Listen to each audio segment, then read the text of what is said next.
नमस्कार फ्रेंड्स, आज आप सभी सीखेंगे 44 चेस्ट साइज के वी नेक ब्लाउज की स्टिचिंग। इसकी कटिंग मैंने चैनल पर अपलोड कर दी है, जिसका लिंक डिस्क्रिप्शन में दे देंगे। यदि नहीं देखे हैं तो जाके देख सकते हैं। तो देखिए फ्रेंड्स, ये वी नेक ब्लाउज है, ये हमारा 44 चेस्ट साइज का। पीछे का गला देखिए, यहाँ पे है, बहुत ज़्यादा डीप नहीं है। इसका शेप कुछ इस तरह से आया था फ्रेंड्स, क्योंकि ये 44 चेस्ट साइज की लेडी का है। तो यहाँ पे देखिए चौड़ाई हमने 3 इंच रखा था। यदि आप डीप नेक बनाना चाहते हैं, यंग लेडी हैं, तो उनका आप 3.5 इंच चौड़ाई रखते हुए 11 इंच या 12 इंच से इस तरह से डीप रख सकते हैं। तो चलिए इस ब्लाउज की स्टिचिंग कर लेते हैं। तो देखिए यहाँ पे मैंने जितना प्लेट्स लिया था, चेस्ट बस्ट साइज के हिसाब से प्लेट्स लेते हैं फ्रेंड्स। तो इस तरह से नीचे का ये जो हमारा प्लेट था 2 इंच चौड़ा था, और यहाँ पे सारे प्लेट्स हमारे आधे-आधे इंच या पौना इंच भी आप रख सकते हैं, यदि हैवी बस्ट साइज हो तो। तो फ्रेंड्स, ये देख सकते हैं, इस ब्लाउज का शेप भी मैंने दिखाया है किस तरह से आया था। जबकि ये ब्लाउज जो है 60 ईयर ओल्ड लेडी के लिए बन रहा है, तो इसलिए यहाँ पे ज़्यादा डीपनेस और ज़्यादा विड्थ नहीं रखे हैं गले में। तो उसी हिसाब से मैंने बनाया है, लंबाई भी ज़्यादा नहीं रखी है, क्योंकि ज़्यादा फैट रहने से ब्लाउज ऊपर की ओर घिसक जाता है और बेल्ट की जो है शेप जो है दिख नहीं पाता है। तो इसलिए मैंने यहाँ पे बेल्ट को भी फोल्ड करके ज़्यादा चौड़ा नहीं रखा है, पतला ही रख दिया है। तो इससे ब्लाउज का शेप भी दिखाएँगे किस तरह से आया था। जबकि आप जानते हैं कि ये यदि सीनियर लेडी रहती हैं, तो उनको जो है कुछ ज़्यादा ढीला-ढाला ब्लाउज पहनने की आदत रहती है। तो इसी तरह से ये भी काफ़ी लूज़ ब्लाउज पहनती हैं। तो पहनने के बाद मैंने इनके ब्लाउज की फिटिंग जो आई थी, मैंने आपके साथ शेयर किया है। तो यहाँ पे हम बेल्ट में जो है पट्टी भी लगा के अलग से फिनिशिंग दे सकते थे, लेकिन वही बात है, बेली फैट रहने की वजह से बेल्ट जो है ऊपर की साइड खिसक जाता है, तो इसलिए ज़्यादा चौड़ाई बेल्ट में नहीं रखना चाहिए। तो यहाँ पे मैंने बेल्ट को फोल्ड करके फिनिशिंग दे दिया है। यदि पतली लेडी रहेंगी फ्रेंड्स और हाइट भी अच्छी रहेगी, तो उनके लिए आप लंबी हाइट का जो है ब्लाउज बना सकते हैं, उसी उससे फिटिंग बहुत अच्छी आएगी। तो देखिए बेल्ट में फिनिशिंग देने के बाद हमने बटन पट्टी भी लगा लिया है। तो इस तरह से देख सकते हैं, बटन पट्टी लगा के मैंने अंदर की साइड फोल्ड कर लिया है, जिसमें ये हमारा हुक अटैच होगा। इसी तरह से दूसरी साइड का भी हम पार्ट रेडी कर लेंगे। उसमें आई वाली पट्टी जो बाहर की साइड निकलती है, वो वाला अटैच करेंगे। उसके बाद मैं आपको दिखाती हूँ कि ये बटन पट्टी को इसको छाँटना कैसे है, जबकि गोल गले में हम गोलाई में छाँटते हैं। तो देखिए इसी तरह दोनों पल्ले मैंने रेडी कर लिए हैं। तो वी गले में हम इस तरह से वी का आकार देते हुए ही छाँटेंगे इस ब्लाउज को, गोलाई में नहीं छाँटना है। देखिए इस तरह से। इस तरह से वी का आकार देते हुए ही छाँटना है। दूसरी बटन पट्टी को इसके ऊपर रख के दोनों को बराबर देख लेंगे। बराबर करने के बाद इस तरह से कट लगाएँगे। ऊपर की साइड ही कट लगाना है फ्रेंड्स, साइड में नहीं, सामने नहीं कट लगाना है, क्योंकि ये वी नेक है तो ऊपर की साइड ही ये जाएगा डिजाइन। तो इसलिए हम इस तरह से देखिए ऊपर की साइड कट लगाए हैं। अब ऊपर से इस तरह से छाटेंगे, छाटते हुए उस कट तक काट लेंगे। तो देखिए यहाँ पे हमारा ये ब्लाउज छट चुका है। तो हमारा ये वी नेक आ रहा है। तो इसे भी देखिए इस तरह से इसका शेप आया था। बहुत ज़्यादा डीप नेक नहीं रखा था मैंने। यदि डीप नेक रखना है तो फ्रेंड्स, इसमें 7 से 8 इंच तक आप रख सकती हैं, यदि यंग लेडी का बना रही हैं। मैंने तो ओल्ड लेडी का बनाया था, तो ज़्यादा डीप नेक नहीं रखा था, और चौड़ाई भी 3 इंच रखी थी। यदि आप यंग लेडी का बना रहे हैं तो 3.5 इंच भी रख सकते हैं, और उसमें रिबन भी लगा सकते हैं। और पीछे का भी काफ़ी डीप नेक रखने से सुंदरता काफ़ी बढ़ जाती है ब्लाउज की। और फ्रेंड्स, एक ज़रूरी बात कि वी नेक में यदि अंदर की साइड आप पट्टी फोल्ड करके गले में फिनिशिंग देते हैं, तो और भी अच्छा लुक आता है। लेकिन यहाँ पे मैंने पाइपिंग अटैच किया है, क्योंकि हेल्दी लेडी होती हैं, तो जहाँ से मैंने वी आकार दिया है बैक पार्ट में, वहाँ से ब्लाउज जो है फट जाता है, क्योंकि ये कॉटन का कप फैब्रिक है। तो देखिए यहाँ पे दोनों बटन पट्टी पर बराबर करते हुए मैंने निशान लगा लिया है। वहीं से हम गले की पट्टी को अटैच करेंगे। ये निशान लगाना ज़रूरी है फ्रेंड्स, नहीं तो कहीं थोड़ा-सा भी आप सिलाई मार्जिन कम या ज़्यादा रख लेंगे तो आपकी बटन पट्टी छोटी-बड़ी हो जाएगी। तो यहाँ पे मैंने शोल्डर अटैच कर लिया है। दोनों साइड का शोल्डर अटैच करने के बाद हम इसमें गले पट्टी को ऐड करेंगे।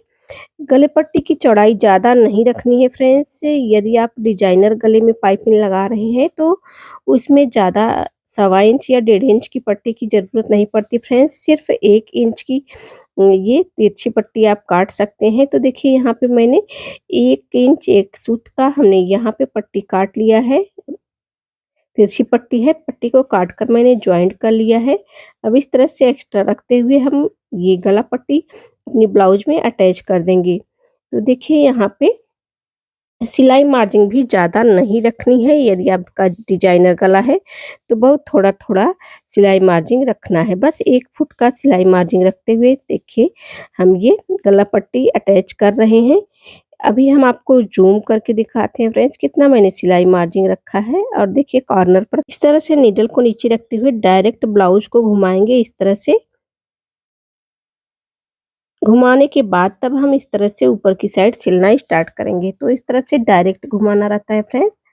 और सिलाई मार्जिन देख रहे हैं बहुत कम ही रख रहे हैं हम। इसमें ज़्यादा सिलाई मार्जिन नहीं रखना है क्योंकि यहाँ पे हमें कॉर्नर बनाना है और पाइपिंग भी बहुत मोटी नहीं रखनी है। तो देखिए यहाँ पे ये हमारा पट्टी अटैच हो गया है। अब आप चाहें तो इसमें नाखून भी लगा सकते हैं। तो इस तरह से देखिए एक्स्ट्रा पट्टी रखते हुए मैंने कट कर लिया है। अब इस तरह से नाखून से प्रेस करेंगे। प्रेस करने के बाद फ्रेंड्स यहाँ पे जो हमारा डिजाइन है वहाँ पे हम कट लगाएँगे। इस तरह से कॉर्नर पे कट लगाना बहुत ही ज़रूरी है फ्रेंड्स। ये यदि कॉर्नर पर कट नहीं लगाएँगे तो आपकी ये जो कोने हैं अच्छे से नहीं बन पाएँगे। तो इस तरह से देखिए हम पाइपिंग पट्टी को डबल फोल्ड करते हुए इस तरह से आप अपनी मनपसंद हिसाब से मोटी या पतली जिस तरह से आप बनाना चाहते हैं पाइपिंग बना सकते हैं। तो देखिए यहाँ पे पाइपिंग बनाते हुए इस तरह से मेरी पाइपिंग न तो बहुत ज़्यादा मोटी है न बहुत ज़्यादा पतली। तो डबल फोल्ड करते हुए इस तरह से पाइपिंग बनाएँगे फ्रेंड्स बहुत ही आसानी से और बहुत ही सुंदर पाइपिंग आपकी बन के आएगी। तो देखिए डबल फोल्ड करते हुए मैंने यहाँ पे पाइपिंग बना बना लिया है। अब कॉर्नर पे आने के बाद आपको बताते हैं कि कॉर्नर पे आपको क्या करना है। तो इसी तरह से डबल फोल्ड करते हुए आप पाइपिंग बनाएँगे फ्रेंड्स तो उल्टी और सीधी साइड से दोनों साइड से आपकी पाइपिंग देखने में बहुत ही अच्छी लगेगी। तो देखिए अब यहाँ पे हमारा कॉर्नर आ गया है। तो कॉर्नर पे हम इस तरह से पाइपिंग बनाते हुए जाएँगे, डबल फोल्ड करके इस तरह से कपड़ा रखेंगे और यहाँ पे जहाँ पे हमारा कॉर्नर है वहाँ पे सुई को नीचे रखते हुए इस तरह से डायरेक्ट कपड़े को घुमाएँगे। घुमाने के बाद तब इस तरह से डबल फोल्ड करते हुए पट्टी को इस तरह से आप अपने ब्लाउज में वी नेक का आकार देंगी। तो देखिए यहाँ पे मैंने डबल फोल्ड करते हुए डायरेक्ट निडल को घुमाया है। निडल को अंदर रखते हुए कपड़े को डायरेक्ट घुमाया है और इस तरह से वी नेक बना दिया। तो आप भी इसी तरह से बड़ी ही आसानी से वी नेक बना सकते हैं। किसी भी यदि आप स्वीट हार्ट नेक बना रहे हैं या पंचकोण नेक बना रहे हैं तो भी आपका इसी तरीके से बहुत ही आसानी से बन जाएगा। तो देखिए मुझे एक ही कॉर्नर बनाना था तो देखिए कितनी आसानी से बन गया हमारा। इसी तरह से पूरी पट्टी को मैं पाइपिंग का शेप देते हुए गले को रेडी कर लूँगी। रेडी करने के बाद देखिए यहाँ पे हमारा थोड़ा-सा कपड़ा ज़्यादा है तो और थोड़ा-सा कट कर लेंगे। अंदर की साइड फ़ोल्ड करते हुए पाइपिंग को पूरा कर लेंगे। तो देखिए ये हमारा गला बन के रेडी हो गया है फ्रेंड्स। पाइपिंग भी बहुत अच्छी और पतली पाइपिंग आई है। तो इस तरह से आप भी वी नेक बड़े ही आसानी से बना सकते हैं। तो देखिए यहाँ पे ये हमारा वी नेक बन के रेडी हो गया है। यदि कॉर्नर में और जो है नुकीला कॉर्नर बनाना चाहती हैं तो इसके लिए आपको सुई में धागा डाल के 2-3 टाँके पाइपिंग पर लगा लेने होंगे। तो यहाँ पे देखिए मैं अभी लगा के दिखाती हूँ क्योंकि पहनने के बाद इसमें थोड़ा-सा फैलाव आ सकता है। तो इस तरह से सुई में धागा डाल के आप पाइपिंग को 2-3 बार में इस तरह से टक कर देंगे। थोड़ी-सी तिरछाई में टक करेंगे फ्रेंड्स, नीचे एकदम थोड़ा-सा, ऊपर थोड़ा ज़्यादा लेते हुए मतलब बहुत ज़्यादा भी नहीं लेना है। तो इस तरह से मैंने टाँक दिया है गले को। तो देखिए इस तरह से कॉर्नर अब हमारा बन गया है। अब हम बैक वाले पल्ले में थोड़ा-सा हमारा एक्स्ट्रा है तो उसे भी फ़ोल्ड कर लेते हैं। आप चाहें तो अलग से पट्टी भी अटैच कर सकते हैं, लेकिन हम यहाँ पे अलग से पट्टी नहीं अटैच कर रहे हैं, नीचे से ही फ़ोल्ड कर दिए हैं। अब यहाँ पे हम हल्का-सा पतला-सा प्लेट्स लेंगे, बहुत चौड़ा प्लेट्स लेने की ज़रूरत नहीं होती है फ्रेंड्स वी नेक में। प्लेट्स नहीं भी लेंगे तो भी चलेगा। तो देखिए यहाँ पे हम आर्म होल छाँट लेंगे इस तरह से। पीछे और आगे में बहुत ज़्यादा डिफ़रेंस रखने से फ्रेंड्स पीछे की साइड झोला जाता है, तो बहुत ज़्यादा डिफ़रेंस नहीं रखना है। पीछे और आगे में बस आधा इंच का डिफ़रेंस रखना है। यदि बहुत ज़्यादा आप छाँट रहे हैं तो पौना इंच से ज़्यादा नहीं होना चाहिए, न तो इससे कम होना चाहिए। आधा इंच और पौना इंच के बीच में आप गैप कर सकते हैं आगे और पीछे के पल्ले में। तो देख सकते हैं यहाँ पे मैंने आधा इंच ही छाँटा है। तो इसी तरह से दोनों आस्तीन को एक के ऊपर एक रखते हुए दोनों सीधी साइड हमारी बीच में है, तो इस तरह से मैंने दोनों आस्तीन को एक साथ छाँट लिया है। तो इस तरह से देख सकते हैं ये हमारा आस्तीन भी बड़ी ही आसानी से छँट गया है। अब यहाँ पे हम फिनिशिंग का निशान लगा लेंगे, 7 इंच चौड़ाई रखते हुए इस तरह से निशान लगा लिया है। अब हम इसमें ये अपने बाजू को अटैच कर देंगे। जो छटा हुआ भाग है वो आगे होना चाहिए फ्रेंड्स, इसका विशेष ध्यान देना होगा यदि आप बिगिनर्स हैं तो। इसी तरह से दोनों बाजू को अटैच करने के बाद हम एक सीधी सिलाई लगाएँगे बाजू से लेके वे कमर तक अपने ब्लाउज में। फिर इसके बाद ब्लाउज को उल्टा करेंगे और उल्टा करने के बाद फिनिशिंग वाला सिलाई दे देंगे, जो कि आपकी फिटिंग वाली सिलाई है, उसे दे लेंगे। देखिए यहाँ पे हम अब पहले सीधा करके अपने ब्लाउज को एक बार स्टिच कर लेते हैं। इसके बाद एक्स्ट्रा मार्जिन ज़्यादा जो है वहाँ पे छाँट लेंगे।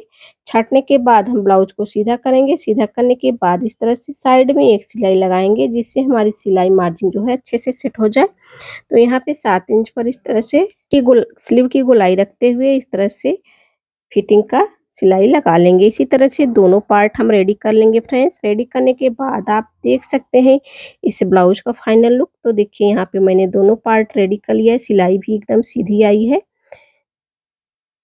तो देख सकते हैं इस ब्लाउज का ये फाइनल लुक है फ्रेंड्स। काफ़ी अच्छा फिटिंग आया था, लेकिन ये भाभी जी थोड़ा लूज पहनती हैं तो इसलिए उन्होंने खोल के ढीला कर लिया था। तो देख सकते हैं इसका पहनने के बाद इसकी फिटिंग कैसी आई थी। तो इनको थोड़ा लूज़ ब्लाउज़ पसंद है, इसलिए ये ब्लाउज़ थोड़ा-सा ढीला-ढाला कर ली हैं, लेकिन जब फिटिंग का था तो बहुत ही अच्छा लग रहा था और शेप भी अच्छा आया था और थोड़ा हुक लगाने में भी ऊपर-नीचे कर दी हैं अपना। तो इसलिए देखिए ये ब्लाउज़ इनका बहुत ही अच्छा-सा ये बस्ट साइज़ का शेप भी आया था। यदि वीडियो में कुछ भी अच्छा लगा हो फ्रेंड्स तो वीडियो को लाइक करना ना भूलिएगा। मिलते हैं किसी नेक्स्ट वीडियो में किसी नेक्स्ट टॉपिक के साथ। वीडियो पूरा देखने के लिए आप सभी का दिल से धन्यवाद।